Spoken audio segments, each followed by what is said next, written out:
किताबनि में भी खणी पढ़े था तव्हां सम्झी वेंदा पर हिन में हिन जी खूबी आहे जो हिन में जुमला बि साण ॾिनल आहिनि इस्तिलाह जी माना ॾिनल आहे ऐं हुन जा जुमला बि सेंटेंस बि साण ॾिनल आहे हुन यूसेज बि हुन में ॾिनल आहे त हाणे असां पढ़ूं था पिया हिन जे मुहाग में छा लिखियो आहे कीरत था पढ़ूं लेखराज अज़ीज़ के बारे में उनजो एक किस्म की जीवनी लिखी है उन्होंने भई तमाम बढ़िया मतलब तमाम शानदार लेखक हो उन हर एक मौजूद पंहिंजी कदम आज़माई कई है तमाम ऊंचा आला दर्जे जो जेको भी पोइट्री कई है या इस तरह पहाकन जो वेंदे वेंदे इहो कम करे विया उनके बारे में लिखियल है त कीरत बाबाणी शुरुआत की है कि सिंधी क्लासिकल नज़्म जो युग पूरो थियो उनजे वफ़ात सां जॾहिं उनजी देहांत थियो लेखराज अज़ीज़ साहब जो तॾहिं हुन चयो भई उनजे वफ़ात सां सिंधी क्लासिकल नज़्म जो युग पूरो थियो ऐं हू फ़क़ति उॾामंदड़ कवि त हो ई पर नसुर जो बहुगुणो लेखक बि हो जंहिं बाबति अदबी हलकनि खां ॿाहिरि बि एतिरी साख ऐं सुगंध फैली आहे हू मतिलबु उफ़क़ मतिलबु आसमान ते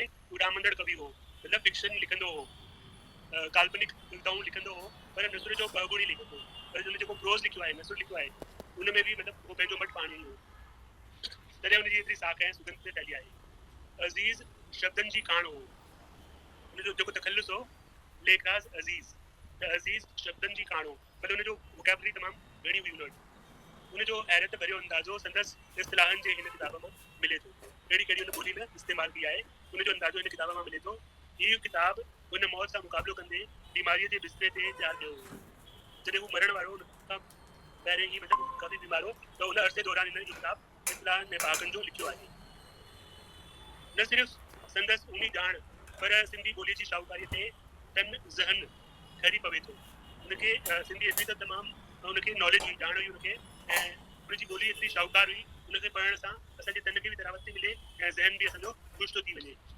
6000 खां बि मथे इस्तिलाह ऐं पहाका आहिनि जेके माना ऐं जुमलनि जो इस्तेमाल सां हुन तयारु कया आहिनि 6000 इस्तिलाह पहाका हुन गॾु करे लिखिया आहिनि उनजी माना बि ॾिनी आहे ऐं जुमलनि जो इस्तेमालु कयो आहे हू चवंदो वियो ऐं साम्हूं कलम खणी संदसि मिस्र लिखंदो वियो मतिलबु एतिरी पीढ़ीअ जी हालत में बीमारी जी हालत में हू लिखण खां बि तासिर हो अहिड़े वक़्त में हुन हिकु माण्हू पाण सां गॾु रखियो ऐं हू चवंदो वेंदो हो ऐं हू मास्तर लिखंदो वेंदो हो ऐं हुन में एतिरो सुठो लिखियो त हैरत में विझंदड़ कारनामो बणिजी वियो वेंदे वक़्तु पंहिंजा सभु किताब उन्हनि खे छपण जा समूरा हक़ संदसि लिखियल दस्तखत ऐं ॿियो अदबी सरमायो प्रोफेसर पोपटी हीरानंदाणीअ खे सही अदबी वारे सम्झी करे उनखे लिख पढ़ करे उनजे हवाले करे वियो मतिलबु पुराणा जेके माण्हू हूंदा हुआ उनमें केतिरो हूंदो हुयो पूरी संस्था जे बराबरि कमु कंदा हुआ अकेले से उनजे बारे में लिखियो आहे सॼो जेको ज़ख़ीरो आहे इहो पंहिंजो सौंपियो प्रोफेसर पोपटी हीरानंदाणीअ खे उन्हनि सम्झो बि इहा ई हिकु पढ़ियल लिखियल अहिड़ी जवाबदार आहे जेका मुंहिंजे मरण खां पोइ बि हिनखे पंहिंजी ज़िमेदारी सां हिनखे छपाए बदिलो कंदी संदसि आख़िरी इच्छा हुई त ही इस्तिलाहनि जो दस्तखत जेको घटि में घटि 600 सुफ़ा वाह जो थींदो छपजणु घुरिजे मतिलबु घटि में घटि 600 सुफ़ा मतिलबु 600 पेजिस त उनजी इच्छा हुई त इहो छपजणु घुरिजे हेॾो पहाड़ जेॾो कमु अकेलो केरु करे अज़ीज़ जे नाले में दोस्तनि गॾिजी हिकु ट्रस्ट रजिस्टर करायो जॾहिं हू गुज़ारे वियो त मतिलबु तमामु वॾो ज़िमेदारी वॾो कमु रखी वियो त उनजे दोस्तनि गॾिजी करे हिकु ट्रस्ट ठाराए छॾियो ऐं पोपटीअ बि निर्मोही बणिजी पंहिंजा सभु हक़ वास्ता ट्रस्ट खे ॾेई छॾिया हू पोपटी खे ॾेई वियो हुयो पंहिंजा जेके हक़ वास्ता जेके हुया त हुन वरी सॼा पंहिंजा हक़ वास्ता हिकिड़ी ट्रस्ट खे ॾेई छॾिया अज़ीज़ जे जिगरी दोस्तनि सर्वश्री पुरुषोत्तम गंगाराम ऐं चंद्रू गंगाराम जो खे जॾहिं मालूम थियो त संदन दिलबर दोस्त का आख़िरी पाए छॾियो वियो आहे त हथ वधाए हू मदद लाइ डोड़ी आया Hyderabad Sindhu national college and board जे चेयरपर्सन श्री होचंद आडवाणी ऐं सेक्रेटरी के.एन. कुंदनाणीअ खे बि अर्ज़ु कयो वियो त हू वॾी महिरबानी दिलि सां मदद करण ऐं हिमथाइण लाइ तयारु थी विया मतिलबु जेको नेशनल कॉलेज आहे उन्हनि जा जेके ट्रस्टी ऐं चेयरपर्सन आहिनि उन्हनि सभिनी गॾिजी करे मतिलबु दिलि खोले करे दान बि कयो ऐं मदद बि कई हुननि बाक़ी रहियल घुर्ज लाइ पंहिंजे परम मित्र उन्हनि जी मदद कई ऐं पोपटी हीरानंदाणीअ सॼी हुन दस्तखत जाचण प्रूफनि खे ॾिसण ऐं छापे में आणण में जेका झाकोड़ वरिती आहे उहा बेमिसाल आहे कीरत बाबाणी हे लिखियो आहे बारे में हाणे प्रोफेसर पोपटी हीरानंदाणी छा चवे उहो सभु सर दे दो निकाल सर हा हा हिकिड़ो शब्द तव्हां यूज़ कयो जाकोड़ वती जाकोड़ हा, मतलब छा जफ़ा कशी हैरत करे झाकोड़ जी सर ये रिसर्च तो उनके लिए जेकी मेहनत लॻंदी आहे उनखे झाकोड़ चवंदा आहिनि जी सर हाणे पोपटी हीरानंदाणी लिखी थी हिन जे बारे में त लेखराज किशनचंद मीरचंदाणी अज़ीज़ हिकु मक़बूल शायर कामयाब मज़मून नवीस सफल नाटक नवीस इल्म अरूज़ जो जानू सिंधी ॿोलीअ जो माहिर वेदांत जो अभ्यासी हिम्मत वारो मर्द ज़िंदा दिल इंसान दिलावर दोस्त ऐं रंगीन तबियत रखंदड़ शख़्स हो। एक ही मतलब सेंटेंस में उन्हें केतिरियूं हुनजूं खूबियूं ख़ासियतूं ॻणाए छॾियूं कि हू हिकु मक़बूल शाइर हो। मक़बूल शाइर मतलब अहिड़ो शाइर जंहिंजी कविता खे सभु अवाम पसंदि करे। मक़बूल शाइर ऐं कामयाब मज़मून नवीस तव्हां सम्झी विया। मज़मून निगार वो भी कामयाब। सफल नाटक नवीस भी हो, नाटक भी लिखा है। इल्म अरूज़ जो जानू मतलब उनखे सभु उनजी नॉलेज हुई चंदन जी ऐं अलंकारनि जी हर कंहिं शइ जी इल्म अरूज़ जी उनखे ॼाण हुई। सिंधी ॿोलीअ जो माहिर हो, परफेक्ट हो, उस्ताद हो ऐं वेदांत जो अभ्यासी। छाकाणि त उन हिकिड़ी किताब लिखी आहे सामने ते त उनखे वेदांत जो बि नॉलेज हुई ऐं तमामु हिम्मत वारो मर्द हो, ज़िंदा दिल इंसान हो ऐं दिलावर दोस्त ऐं रंगीन तबियत रखंदड़ शख़्स हो। रंगीन तबियत जेको इंसान शाइरी लिखंदो आहे या शेयर कंदो आहे त उनजो मतिलबु रंगीन तबियत हुअण बि लाज़मी थी पवंदो आहे। हक़ीक़त में हिकु अज़ीज़ में ॿ अज़ीज़ समायल हुआ। उनजो तकल्लुस हो अज़ीज़ मतिलबु प्रिय प्यारो। भई उनमें ॿ अज़ीज़ समायल हुआ। हिकु शाइर ख़ुशमिज़ाज शाइर हो ऐं ख़ुशमिज़ाज हो ऐं दरिया दिलबरी दिल वारो हो ऐं ॿियो मगरूर भी हो, मतलब पंहिंजे हुन ते नाज़ बि हो हुनखे जेको लिखंदो हो। हमलावर भी हो ऐं नुक्ताचीन शख़्स। ॿई अज़ीज़ जबरा हुआ, ॿई क्वालिटीज़ हुई हुन में। इन लाइ लिखंदी भई हुन में ॿ अज़ीज़ समायल हुआ। शाइर हो, ख़ुशमिज़ाज हो, दरिया दिल आदमी हो, पर उनखां सवाइ मतलब मगरूर भी हो, मतलब सच्ची ॻाल्हि चई ॾींदो हो ऐं कोई ग़लति शइ हुनखे बर्दाश्त न थींदी। हमलावर हो, नुक्ताचीन मतलब क्रिटिक भी हो, आलोचक भी हो। ॿई अज़ीज़ जबरा हुआ, त ॿिनी ॻाल्हियुनि में हू ज़बरदस्त हो। जेके संदसि वेझो आयल हुआ से संदसि ख़ुशमिज़ाजी ऐं दिलावरीअ वारी तबियत विसारे न सघंदा। जेके बि हुनजे संपर्क में ईंदा हुया, जिन सां बि हुनजो मुशाहिदो थींदो हुयो त उहो हुनजे सुभाउ खां वाक़िफ़ हूंदा हुआ ऐं हुनजो मतिलबु जेको बोल्ड हो हुनजे अंदरि बहादुरी बेदफ़ाई हुई, उहा तबियत हुननि जी हुई। जेके काउंस सखनी ऐं तंज़ीम मार खाई चुका हुआ, जिन जो अहम उन्हनि लफ़्ज़नि जे तेज़ाबी असर खे अञा बि पूरंदो। हिन जो मतिलबु इहो आहे कि उहो जेकी बि सची ॻाल्हि हुई उहो चई ॾींदो हुयो मूं ते। त जेके बि हुनजे संपर्क में आया उनखे अगरि उन्हनि कुझु बुरो भलो चई छॾियो, उनखे टोके छॾियो या कुझु बि करण खां मना करे छॾियो त उन्हनि जो जेको सखनी मतिलबु जेको वचन हू चवंदो हुयो ऐं तंज़ीम मार मतिलबु तानो बि ॾेई छॾींदो हो त उन्हनि खे हुनजे तेज़ाबी लफ़्ज़नि जी जेकी आहे ॼाण हूंदी हुई। उनजो असरु अञा बि मतिलबु पूरंदो हूंदो हुननि खे। हा, कुझु पुछणो आहे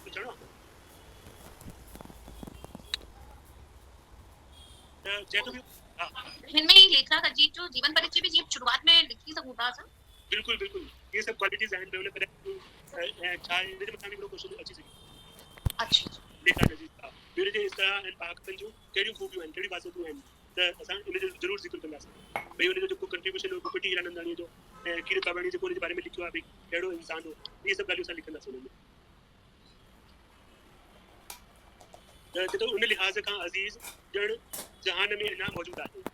हुनजी मौजूदगी महसूसु करे हुन ते कलाम हलाइण खां अॻु ॿ दफ़ा सोचणो थो पवे त हुन ते लिखण जी ज़रूरत धारे सघबी या न।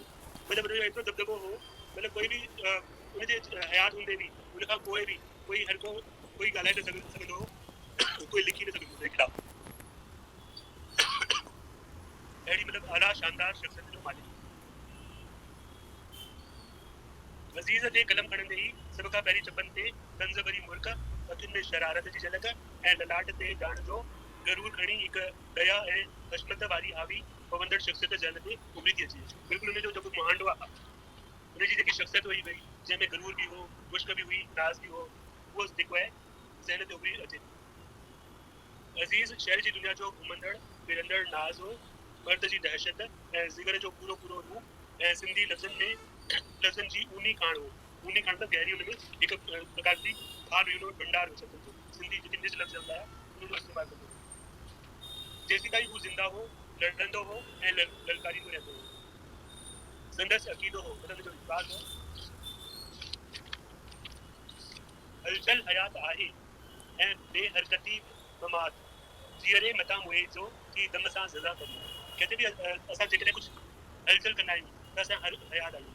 जी चवंदा आहिनि न हरकत में बरकत आहे, त इहा हलचल जेकी आहे हयात आहे त ऐं जेको माण्हू बेहरकती आहे उहो हुनजो जीअण मौत जे बराबरि आहे। जीअरे मतां मुए जो की दम सां दगा करी। असां जी रहिया आहियूं त असांखे ज़िंदा जेके सां जीअणु खपे। अगरि असां इहे न कंदासीं त असां पंहिंजे दम सां या साह सां दगा करियूं था।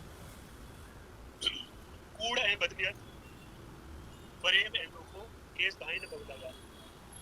उनखे कूड़ सां, बदनियत सां, फरेब सां, धोखेबाज़ी सां सख़्त नफ़रत हुई ऐं उनखे आलिम यानी कि विद्वान हुअण जो ढोंग कंगड़नि खां बि बहुत तेज़ नफ़रत हुई। अहिड़नि माण्हुनि जी लिखड़ियुनि मथां त ॼण कहार बणिजी उनखे अहिड़ा माण्हू पसंदि ई न हूंदा हुआ जेके ॾेखाव कंदा हुआ भई आलिम थियण जो, लेखक थियण जो ॾेखाव कंदा हुआ। उन्हनि जे मथां त हू ॼण कहार बणिजी टुटी पवंदो। उनजो चवणु हो त शहरो सुखनि जी तबाही ॿ ॻाल्हियूं आणियूं। अगरि असांखे कविता रचना करणी आहे, शहरो सुखनि जी करणी आहे त उनजी तबाही ॿिनि ॻाल्हियुनि सां थी सघंदी। हिकु अणॼाण जी वाखाण, अणॼाण व्यक्ति हुजे ऐं हू पंहिंजी वाखाण कंदो रहे त हुन सां शायदि तबाही थींदी। ॿियो ॼाण वारे जी ख़ामोश, ऐं जेको विद्वान आहे, लेखक आहे, अगरि हू बि ख़ामोश थी वेही थो रहे, उनखे जवाबु नथो ॾे, ग़लति माण्हू खे ग़लति नथो चए, त इहा बि हिकु तबाही आणींदड़ ॻाल्हि आहे। सुखनि में खामी ॾिसी ही ख़ामोश रही न सघंदो हो। कोई कविता हुजे या कोई वचन हुजे, हुनमें उनखे कोई खामी नज़र अचे थी, ग़लती नज़र अचे थी, त हू ख़ामोश न रही सघंदो हो। हमलो करण वक़्तु हू बिना बेडपो हूंदो हो। जॾहिं हू पंहिंजी ॻाल्हि चवंदो हो, आलोचना कंदो हो, तॾहिं बि बिल्कुलु बेडपो निडर रहंदो हो। अज़ीज़ खे नादानी ऐं मूर्खता बि भांए न पवंदी। उनखे जेको अज़ीज़ साहिब आहिनि, उनखे नादानी ऐं मूर्खता बि भांए न पवंदी, न वणंदी हुई। हिकु हंधि चवे थो, सदबार करे उबतो ऐं सुबतो ॾिठोसीं, सदबार मतिलबु कई बार, घणेई बार उबतो ऐं सुबतो करे ॾिठोसीं, नादान रहियो नेठ थी नादान अॻे ते। जेको नादान माण्हू हूंदो आहे उहो आख़िर ताईं बि नादान ई रहंदो आहे, इन करे उनखे नादानी बि पसंदि न हुई। अज़ीज़ खे पंहिंजे देश सां बेहद घणो प्यार हो। संदसि गजरियल क़ौमी शहर पैगाम अज़ीज़ नाले किताब में मिलंदा। देश प्रेमी हो, हुन पैगाम अज़ीज़ नाले जो पंहिंजो रिसालो किताब कढियो आहे। हुन में हुनजी क़ौम परस्ती जी सॼियूं कविताऊं देश प्रेम जूं ॻाल्हियूं आहिनि हुन कविताऊं। मगर सिंध खां विछड़ण बैदि हिकु शाइर जी जज़्बाती दिलि मां पंहिंजी मातृभूमि लाइ जेके लासानी सुखन निकितल आहिनि, से सोने प्रेम में मणे रखण लाइक़ आहे। जेकी हुन सिंध सां विछड़ण ते पंहिंजी कविताऊं चयूं आहिनि, चवे थी त हुनखे सोने प्रेम में मरण लाइक़ हुन ॾिसणो आहे।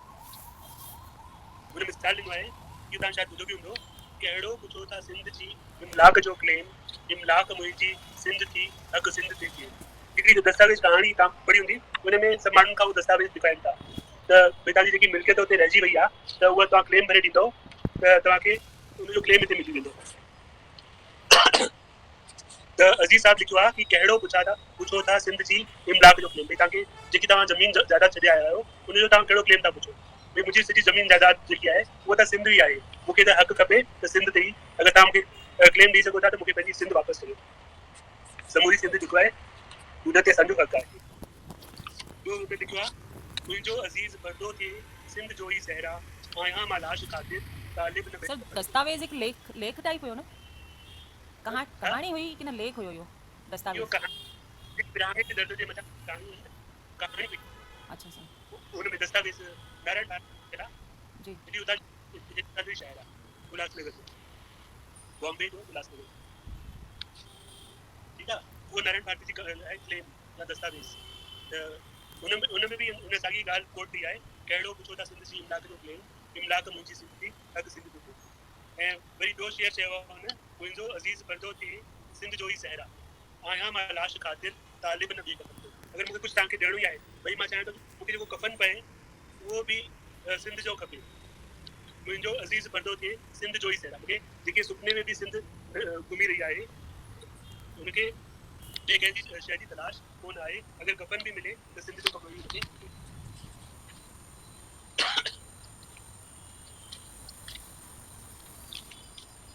पर बुनियादी तरह अज़ीज़ आशिक़ आहे।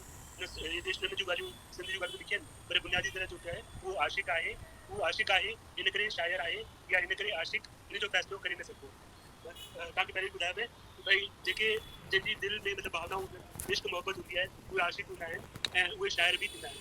त चए थो भई हिन में इहो ज़रूरी न आहे कि उहो आशिक़ आहे इन करे शाइर आहे, या उहो शाइर आहे इन करे आशिक़ आहे, उनजो फ़ैसिलो असां न करे सघंदासीं। इश्क ऐं मोहबत जा फसाना ऐं उन्हनि जूं रंगीनियूं हर ज़माने में इंसानी मन खे पाण तां शिकीन थियूं। ठीकु आहे, इश्क ऐं मोहबत जा फसाना मतिलबु ॻाल्हियूं किस्सा जेके आहिनि ऐं उन्हनि जूं रंगीनियूं हर ज़माने में इंसानी मन खे पाण ॾांहुं छिकीनि थियूं। इन करे गज़ल जहिड़ी दाख़िली चीज़ पढ़ण सां बि पढ़ंदड़ जो लुत्फ़ ख़तमु नथो थिए, बल्कि संदसि शौक़ में इज़ाफ़ो थींदो रहे थो। बशर्ते शाइर पंहिंजे तजुर्बे, जज़्बात ऐं ॼाण जी भट्टीअ में पंहिंजा अहसास काढ़े पढ़ंदड़ अॻियां खुमार में आणींदड़ उन शराब जो जाम भरे रखे। ठीकु आहे, चवंदो शाइरी जेकी आहे उहा पर्सनल शइ न थींदी आहे। दाख़िली चीज़ अहिड़ी मतिलबु शाइर रचना थींदी आहे जंहिंमें पढ़ंदड़ खे लुत्फ़ मिलंदो आहे ऐं शाइर जेको आहे तमामु ऐं उनजे शौक़ में इज़ाफ़ो थींदो रहंदो आहे। ऐं शाइर जेकी आहे शाइरी में पंहिंजे तजुर्बे जो बि इस्तेमालु कंदो आहे, जज़्बात जो बि इस्तेमालु कंदो आहे ऐं ॼाण मां बि पंहिंजा अहसास पाठकनि अॻियां रखंदो आहे। नारायण श्याम लिखे थो, शहर जी उहा का बि क़दीम सिंफ़ यानी कि फॉर्म न आहे जंहिंमें गज़ल कामयाबीअ सां न हलायो हुजे। अजीज़ साहब जे लाइ लिखे थी, शहर जी उहा का बि क़दीम न पुराणी सिंफ़ या फॉर्म न आहे जंहिंमें गज़ल उन कामयाबीअ सां न हलायो हुजे। दक़ीक़ वर्णन ते सख़्त ज़मीननि में उम्दा गज़ल चया अथसि। उन तमामु जेकी कठोर ज़मीन थींदी आहे उन ते तमामु उम्दा गज़ल हुन पेश कया आहिनि। गज़ल जी सिंफ़ जूं सारियूं नज़ाकतूं संदसि उनजो किताब जो नालो आहे कुलियात। उनजी गज़ल जूं सारियूं नज़ाकतूं संदसि किताब कुलियात में मौजूदु आहिनि। अज़ीज़ जा दीवान, मसनवियूं ऐं रूबायूं रचियूं आहिनि। उन काफ़ी किताब लिखिया आहिनि, मतिलबु कुलियात अज़ीज़ थी वियो ऐं दीवान लिखिया आहिनि, मसनवियूं, रूबायूं, मतिलबु हर हिकु फॉर्म ते हुन लिखियो आहे। सिंधीअ में तमामु छिडा शाइर आहिनि, तमामु घटि शाइर आहिनि जे मथियुनि चीजुनि ते कलम आज़माई करण में अज़ीज़ सां बराबरी करे सघनि। तमामु घटि शाइर आहिनि जिन इहे दीवान, मसनवियूं, रूबायूं वग़ैरह रचियूं आहिनि। अज़ीज़ जा गज़ल गूनागून विषयनि ते शुरू आहे। गूनागून मतिलबु क़िस्म क़िस्म तरह तरह विषयनि ते हुन लिखिया आहिनि, पर संदसि गज़लनि जो मुख्य मज़मून आहे इश्क। हुनजो मेन मौज़ू जो रखियो आहे उहो इश्क आहे। इश्क वारियूं गज़लियूं हुन लिखियूं आहिनि। इन करे खेसि श्रृंगारी कवि करे सचे त बेज़ार न थींदो। असां हुनखे श्रृंगारी कवि बि चई सघूं था, छाकाणि त हुन इश्क जे मथां गज़लियूं लिखियूं आहिनि। पर श्रृंगारी कवि थी करे हुन हिंदी या संस्कृत कवियुनि जीअं सिंगार रस वारा खुलियल ऐं उघाड़ा वर्णन न कया आहिनि, बल्कि ज़ाब्ते खां कमु वठी फहमीदे नमूने में इश्क जो इज़हार कयो आहे। ठीकु आहे, श्रृंगार काफ़ी हिंदी कवि लिखियो आहे, संस्कृत वारनि कवि लिखियो आहे, त उन्हनि वांगुरु हुन खुले नमूने इज़हार न कयो आहे, बल्कि कंट्रोल सां शर्माईंदे फहमीदे नमूने, मतिलबु शर्म वारे नमूने में इश्क जो इज़हार कयो आहे। जीअं अज़ीज़ साहब चवनि था त मोहबत में हयात जावदान आहे, मोहबत में हयात जावदान आहे, मोहबत जान जी सचमुच त जान आहे। मोहबत में हयात मतिलबु ज़िंदगी, मोहबत में जावदान आहे मतिलबु अमर आहे, इमॉर्टल या इटर्नल आहे। त मोहबत जान जी सचमुच त जान आहे। मोहबत जेकी आहे जान जी सचमुच जान हूंदी आहे, इंसान जी जान हूंदी आहे। इश्क जे हर जज़्बे जो अलहदो अलहदो पहलू पेश कंदे उन ज़बान जी सलासत, मज़मून जी चिटाई ऐं दिलि जी कैफ़ियत बिल्कुलु मौज़ून लफ़्ज़नि में पेश कई आहे। इश्क जे हर जज़्बे जो अलॻि अलॻि पहलूअ ते पेश कंदे उन ज़बान जी सलासत, मतिलबु ज़बान जी जेकी सवलो लॻे ज़बान ते, मज़मून जी चिटाई जेको चवणु चाहे थो उन में क्लियरिटी ऐं दिलि जी जेकी कैफ़ियत यानी कि दशा उन बिल्कुलु मौज़ून प्रॉपर वर्ड्स में पेश कई आहे। कुदरत ऐं इंसान जी सूह खे मिलाए हुन निहायत ई कंदड़ ऐं पबंदड़ तशबीहूं ॾिनियूं आहिनि। तशबीहूं ॾिनियूं मतिलबु उपमाऊं ॾिनियूं आहिनि, बिल्कुलु हुन सां पबंदड़ मतिलबु फिट थींदड़ उपमाऊं ॾिनियूं आहिनि। अज़ीज़ जी गज़लुनि में वाक़ेबंदी ऐं मैलामल निगारी बि पंहिंजी बुलंदी ते आहिनि। वाक़ेबंदी कोई मतिलबु कोई ॻाल्हि हुन चई आहे त मुकमल तरीक़े सां हुननि खे चयो आहे ऐं उहो बि पंहिंजी बुलंदीअ ते मतिलबु टॉप ते रखी करे हुन उहा ॻाल्हि चई आहे। ॿोलीअ जी ॼाण, ॿोलीअ ते दस्तरस मतिलबु परफेक्शन, फारसी इल्म अरूज़ जी वाक़ियत, शहर जी चुस्त बंदिश ऐं अनोखी इबारत करे अज़ीज़ शाइरानी महफ़िल में हिकु यगानी हस्ती रखंदड़ आहे। ठीकु आहे, हिनजी सभु ख़ूबियूं आहिनि। हिनजी ॿोली जी ॼाण, ॿोली ते दस्तरस, फारसी इल्म अरूज़ जी वाक़ियत, फारसी इल्म अरूज़ जी बि हुनखे ॼाण हुई ऐं शहर जी चुस्त बंदिश ऐं अनोखी इबारत करे अज़ीज़ शाइरानी महफ़िल में हिकु यगानी हस्ती रखंदड़ आहे। हुनजे बयानु करण जी तर्ज़ ऐं सुखनि जो इज़हार पंहिंजे नमूने जो आहे। हुनजो जेको बयानु करण जो तरीक़ो आहे ऐं हुनजो जेको इज़हार जो तरीक़ो आहे उहो पंहिंजो आहे। अरबी, फारसी ऐं उर्दू ज़बानुनि में माहिर हुअण करे उहो हिकु घुमंदड़ फिरंदड़ डिक्शनरी लॻंदो हो। अरबी, फारसी ऐं उर्दू टिनी ॻाल्हियुनि में माहिर हुयो, टिनी ज़बानुनि में माहिर हो। इन करे उहो हिकु हुन सां कोई बि सुवाल पुछो, कोई बि अखर पुछो, कोई बि पोइट्री पुछो, सभु फटाफट तव्हांखे डिक्शनरी में ॿुधाए छॾींदो। अहिड़ो इंसानु हो, घुमंदड़ फिरंदड़ डिक्शनरी हूंदो। नारायण श्याम चवे थो त अज़ीज़ जी अज़मत जो बुनियादु आहे संदसि ज़बान ऐं इल्म अरूज़ जी बारीकियुनि ते काबू जेके इल्म जूं जेकी बारीकियूं उनखे ख़बर हुई संदसि मुहावरेदार ऐं इस्तिलाहनि भरी ॿोली। हाणे इहा असांजी कम जी ॻाल्हि आहे त जेकी उनजी शाइरी जी सभिनी खां वॾी ख़ूबी हुई उहा हुई उनजी मुहावरेदार ऐं इस्तिलाहनि भरी ॿोली। हू जेको आहे पोइट्रीअ में बि सभु मुहावरा इस्तेमालु कंदो हुओ काफ़ी पोइट्री में। मां नथो सम्झां त हुन जहिड़ी ॿोली ॿिए कंहिं शाइर इस्तेमालु कई आहे। गज़लुनि मसनदुनि रूबायुनि तोड़े नज़मुनि में इहे सभु पोइट्री जी फॉर्म आहिनि। गज़ल मसनवी रूबाई या नज़्म पोइट्री जूं फॉर्म्स आहिनि। इहे इन्हनि में अज़ीज़ मुहावरा ऐं पहाका कीअं थो फबाए तंहिंजो मिसाल ॾिसो। हिकु ॿ मिसाल बि हिन में ॾिना आहे। पहिरियों मिसाल आहे कूड़ जी खॾ ताईं डोड़ा चवे थो कूड़ जी खॾ ताईं डोड़ा सच त बीठो नच। हिकु ई सेंटेंस में हुन ॿिनि इस्तिलाहनि जो इस्तेमालु कयो आहे। कूड़ जी खॾ ताईं डोड़ा सच त बीठो नच पाणी आख़िर थींदो पाणी खीर आख़िर खीर आहे। टे हिन में ॿ इस्तिलाह जी आहे हिकु पाक हूंदी आहे। पाणी आख़िर थींदो पाणी खीर आख़िर थींदो खीर आहे। त उन पंहिंजी पोइट्रीअ में बि इस्तिलाहनि ऐं मुहावरनि जो प्रयोग कयो आहे। हाणे हिकिड़ो ॿियो मिसाल आहे सच पच त पढ़ण खां थियो सदबार करणु बहितर।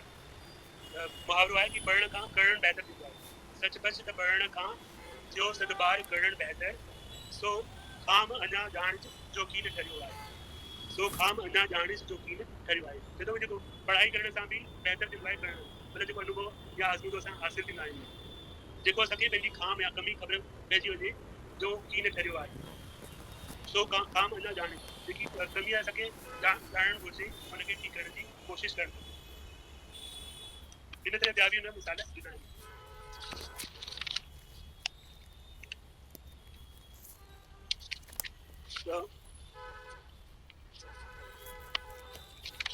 हिकु ॿियो बड़ी जोड़ा ये दुनिया असुल ढूंढ आहे नादान। ये दुनिया असुल ढूंढ आहे नादान पंहिंजनि सां लड़ी कीन ते ए बेईमान मशहूर कुत्तो कुड़म जो वेरी आहे तो होड हॾीअ ते त करे को इंसान। चए थो हीअ दुनिया असुल ढूंढ मिसल आहे ऐं नादान पंहिंजनि सां लड़ी कीन ते ऐं बेईमान तूं पंहिंजनि सां ई लड़ी करे वेही थो रहीं ऐं बेईमान इंसान। इहा चवणी मशहूरु आहे त कुत्तो कुड़म जो वेरी थींदो आहे तो होड हॾीअ ते करे को इंसान। जेको इंसान आहे पंहिंजे होड ते क़ाइमु करे होड पकड़े करे वेही रहंदो आहे। त हिन में बि कुत्तो कुड़म जो वेरी इहो बि इस्तिलाह न कमाईंदो आहे।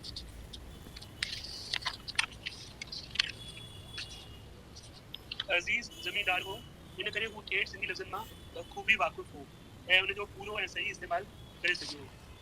त हिन में बि बड़ करे पंहिंजे वतन ते हाण वाहूं था वरिया मोर मारे सेंध थो त बंदे ॾियनि टाड़ूं था गोर। हिन में बि मतिलबु पहाके जो इस्तेमालु कयो आहे ऐं ॻोठाणा लफ़्ज़ इस्तेमालु कया आहिनि जेके ज़मींदार माण्हू इस्तेमालु कंदा आहिनि। अज़ीज़ सिंधी लहजे सां सिंधी लफ़्ज़ इस्तेमालु करण जो हुनर ॼाणंदो हो ऐं चाहींदे हुन तमामु सवली ॿोलीअ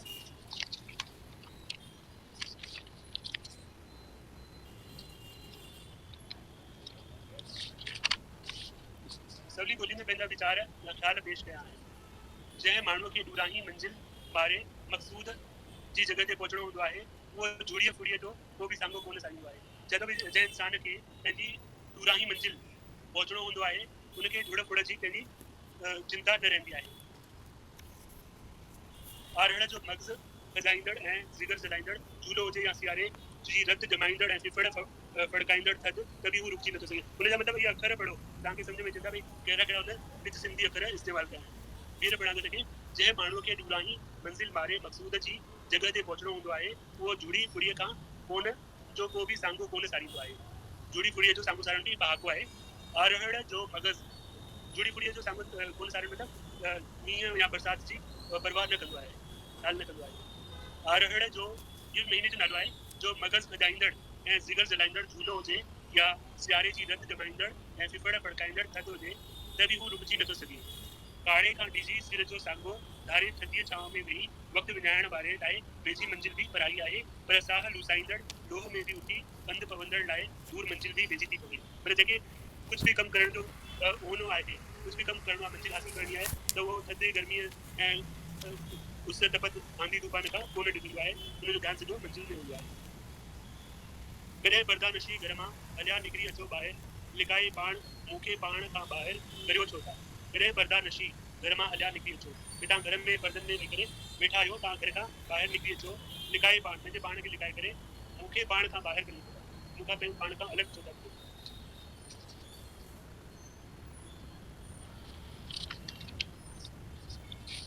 तहज़ब खे मुहबत की न जाने, मुहबत सिर्फ़ दिलड़ियुनि खे सुञाणे। चए थो जेके मुहबत हूंदी आहे, जेके प्रेम हूंदो आहे, इश्क हूंदो आहे, उनखे तहज़ब सां तहज़ब थींदी आहे हिक ॿिए सां साड़ ॾिए। तहज़ब खे मुहबत की न जाने, मुहबत में तहज़ब थींदो ई कान्हे। मुहबत सिर्फ़ दिलड़ियुनि खे सुञाणे। मुहबत ख़ाली दिलड़ियुनि खे सुञाणींदी आहे। जंहिं ॿी दिल में मुहबत हूंदी उहा ॿिए सां बि मुहबत रखंदी। त मुहबत में तहज़ब जो कोई कम कान्हे। किन थोरनि खे ॼाण हूंदी त अज़ीज़ वेदांत जो अभ्यास कंदड़ हो। इन करे संदसि रूबायूं बेलसू पाणी नज़र सां रचियल आहिनि, जिन में ख़्याल जी गहराईअ थोरे बुलंदी ताईं पहुची वियूं आहिनि। उनजी हिकु रूबाई जो मिसाल ॾिनल आहे। जंहिंखे न अचे जीअण मरण की न अचे, कंहिं ज़हर खे दरियाफ़्त करण की न अचे, कहिड़ो बि हयातीअ जो हुजे तल्ख़ शराब, तो कीअं मिठो ढुक जे भरण की न अचे। इहे मतिलबु पंहिंजी रूबाईअ में बेलसू पाणी हिकिड़ो नज़रियो पेश कयो आहे। त इहो बि तव्हां हिकु पढ़ी ॾिसो भई छा थो चवणु चाहे त जंहिंखे न अचे जीअण उनखे मरण कोन ईंदो, कंहिं ज़हर खे दरियाफ़्त करण की न अचे, कहिड़ो बि हयातीअ में तल्ख़ शराब ऐं कीअं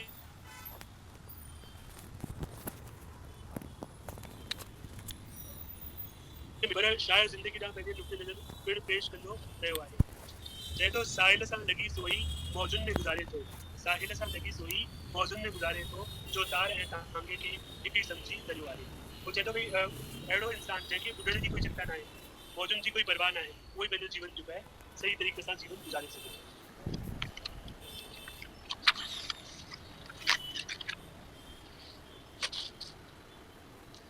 अज़ीज़ शख़्स जीअं माशूक़ जे हुस्न तां बलहार थो वञे, तीअं कुदरत जे हुस्न तां बि सदके थो थिए।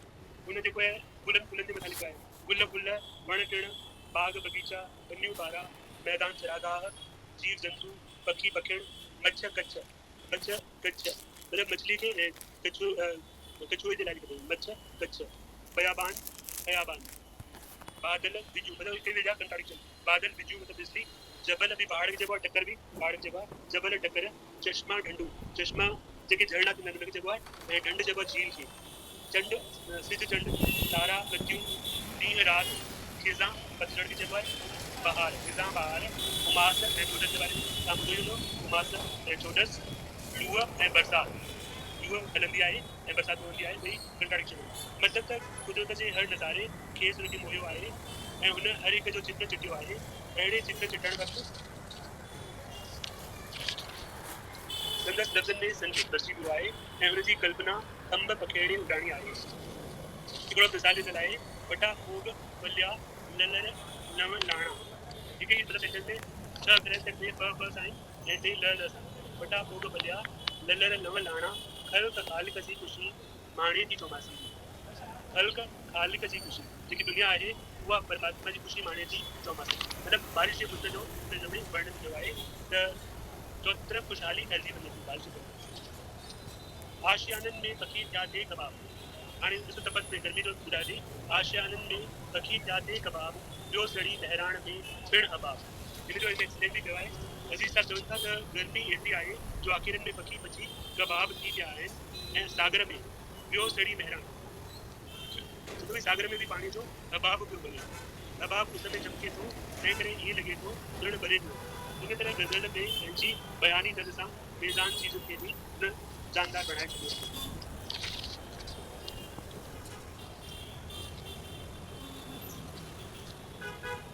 अज़ीज़ खे कामयाब नज़र नवी चयो वेंदो आहे सामीअ ते लिखियल मज़मून संदसि वेदांती वीचार मां जेकर कारो हुजां जहिड़ा हुन मज़मून लिखिया आहिनि संदसि मज़ाकी तबियत मकातनि जो नीलाम ऐं रंग में भंग मतलब हुन मज़ाकी तरफ भी लिखा है वेदांती विचार भी पेश किया है संदसि ज़मींदारी जीवन सच ये सब जी किताबनि जा नाला आहिनि रंग में भंग सच ऐं मोहब्बत इन किताबनि जा नाला आहे संदसि सोचण जी आदत सहाई रात जो किताब लिखो आहे सिज जो उलहण इहो बि किताब जो नालो आहे संदसि ॿोलीअ जी माहिरियत ऐं लतीफ़ी लाती हुन किताब जो नालो आहे साणे जी सिक बि किताब जो नालो आहे संदसि वतन दोस्ती ऐं रंगत ऐं गज़ल ऐं शेरो शाइरी संदसि शेर लाइ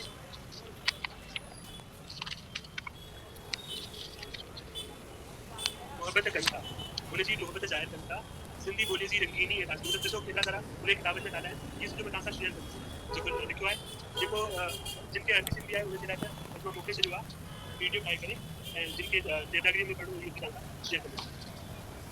सिंधी ॿोलीअ जी रंगीनी ऐं ताज़गी, शाहूकारी ऐं बुलंदी संदसि लिखनि मां साफ़ थो वञा। सिंधी नज़म जी नदीअ जे दर्शात में हुन असांखे कुलियात अज़ीज़ जो जेको ग्रंथ आहे कुलियात अज़ीज़, पैगाम अज़ीज़, गुलज़ार अज़ीज़, हिन नाले सां हुनजा किताब गुलशन नज़्म, आबशार, सुराही, बगुण बोल, सोज़ व साज़ ऐं मिस्र जी राणी जहिड़ा पुस्तक ॾिना आहिनि। ऐं सिंधी नसुर खे मालामाल कंदे हुन 2 नाटक कुमार अजीत सिंह, मिस्टर मजनू ऐं गरीबा मार इहे हिन ते नाटक लिखिया। ऐं तनक़ीदी मज़मूननि जो गुफ़्तो आहे जो नालो आहे गुल वफ़ार। सामी ऐं अदबी मज़मूननि जो मजमूओ अदबी आईनो इहे ॾेई करे सिंधी अदब खे हुन मालामाल कयो आहे। अज़ीज़ उहो ज़हन जो मालिक हो जंहिंजे चपनि ते जे चुरण जे अंदाज़ खे ॾिसी घणनि जा ढढर ढिला अहिड़ी मतिलबु हुनजी पर्सनैलिटी हुई, अहिड़ी शख़्सियत जो मालिक हो जंहिंजे चपनि अगरि हू कुझु चवंदो हुयो हुनजे अंदाज़ खे ॾिसी घणनि माण्हुनि जा ढढर ढिला थी वेंदा ॾकी वेंदा हुआ। ॻाल्हाइणु शुरू कयईं पोइ त बसि वॾा वॾा टसीन ऐं तीसमार खां बि कन में हेठींदा वधंदा हुआ। जॾहिं हू ॻाल्हाइणु शुरू कंदो हुयो त सभु किनारा कशी कंदा हुआ। संदसि आत्मविश्वास ऐं इच्छा शक्ति संदसि लिखणीअ जी तमामु पुख्ता हुआ। मौत खे वेझो ॾिसी अज़ीज़ तइ थींदो हुयो काल खे सांद के साल खेलो ॾेई वापसि मोकिलींदो मतिलबु आख़िर ताईं मतिलबु हू कमु कंदो रहियो ऐं काल खे बि हू वापसि मोकिलींदो रहियो। ऐं जॾहिं हू सचुपचु वियो वरी वियो तॾहिं बि मिस्री पाणी पी सुम्हियो हुयो। अहिड़ा इंसान वक़्त जी हद खे पार करे ला ज़मान थी वञनि था, उनखे काल मारे संदसि गुफ़्ते में मतिलबु अज़ीज़ साहब पाण फरमायो आहे त दुनिया में कई आया कई पिया वेंदा, दुनिया में कई आया कई पिया वेंदा, जे वेंदा अहिड़ी दिलि जी न लॻी ईंदा। भई जेके हली था वञनि उन्हनि जी ख़बर न आहे त उहो कॾहिं ईंदा थी वञनि, कोई ख़बर नथी लॻे। पर कर ही यकीन ॼातो उन्हनि राज़ हयात जे गम में खिली माग ॾे राही थींदा। पर उनखे हिकु क़िस्म जो राज़ मिली थो वञे जेके माण्हू दुख में बि खिली करे पंहिंजी मंज़िल ॾांहुं रवाना थियनि था, उन्हनि जो मरण बि अजायो न आहे। अॼु अज़ीज़ न आहे न त मैदान आहे न मुक़ाबिलो। हाणे पोपटी हीरानंदाणी थोरो ॿुधाए थी हुनजे बारे में कि जॾहिं हू कॉलेज में रिटायर थियो त मूंखे चयो त सिंधी ग्रामर लिखी वठो। साईं इहो त अठ काठियो कमु आहे, अठ काठियो कमु आहे मतिलबु तमामु ॾुखियो कमु आहे। ऐं हुनखे चयो भई तूं बि हर रोज़ु 4-5 कलाक वेही इहो कमु करे सघे थी। त पोपटी चवे थी ग्रामर जे बारे में मतिलबु अजीज़ साहब चयो भई ग्रामर जे बारे में मां कुझु बि ॼाणा हिन हालत में तव्हांजो हर रोज़ु लघु खणी पवंदी। पोपटी हुनखे चएसि थी भई ग्रामर जे बारे में मूंखे वधीक नॉलेज न आहे, अगरि तव्हां चाहियो था भई मां किताबु लिखां त मूंखे हर रोज़ु तव्हांजा दड़का खणणा पवंदा। तंहिंखां कंहिं ॼाणू खे पाण वटि विहारियो। ईअं त ईअं ई कंहिं साल गुज़री विया। बैदि में मौत सां विढ़ंदे विढ़ंदे पंहिंजे दोस्त टीह चांदवाणीअ जे ज़ोर भरण ते ऐं हुनजी ॾिनल माहवार ख़र्च ते हिकु मास्तर हुन घर में विहारे करे बाउंस इस्तिलाह ऐं हुनजी माना ऐं हुनजो इस्तेमालु लिखाराईंदो हुयो। जान छॾण खां ॿ टे ॾींहं अॻु कयईं लिखणु या तयारु करण में मदद त कोन कयईं। हाणे छपाइण जी ज़िमेवारी पहुची अंजाम ॾे त बीमारीअ में कयल हीअ मुंहिंजी महिनत सराई वधीक छा लिखा ठीक ही नहीं। इहो हुनजो मुहाग थियो ऐं मतिलबु पंहिंजे मुहाग में सभु ॻाल्हियूं पढ़ी जेकी हिन किताब में इस्तिलाह मुहावरा आहिनि उनजे बारे में हवालो कंदो आहे। ऐं इस्तिलाह मुहावरा असां ॿिए किताबनि में बि पढ़िया आहिनि ऐं दिन में पढ़ी सघूं था। ऐं कुझु तव्हां मीनिंग हुनजे बि यादि नथो वरी कोई अची वियो आरसी हुनजो जवाबु तव्हां टाइप करे इहो हिनजो पार्ट में पूरो थी वियो। हिनजो मां वीडियो शेयर कयो आहे थोरो पढ़ी ॾिसो बाक़ी जे लॻे मूंखे तव्हां सां जैसे संकास पूरी मिलता है लेकिन कुछ पूछना है सर अॼु तव्हां जेके ॿ PDF मोकिलियो हाँ त वो बी किताब जो है वो है बोली जो सिरिश्तो है लिखावट डॉक्टर मुरलीधर जेटली की किताब है उन्हें जो मां अॻुवाट में मोकिलियो ताकि थोरो तव्हां ॾिसी सघो। जी सर उहो ॿई हिकु ई किताब आहिनि? हा हिकु ई किताब आहे उनजा थोरो खुलियो ई त ॿिनि पार्ट्स में ॾिनो जी जी सर। ऐं जेको अॼु पढ़ायो आहे उहो अरेबिक में तव्हां वटि अची चुको आहे। जी सर। सर हिन जी PDF मिली वेंदी छा जेको अॼु तव्हां पाढ़ियो? हाँ मैं PDF में मोकिले चुका अरेबिक में मोकिले चुका हूँ। सर पेज आहिनि न त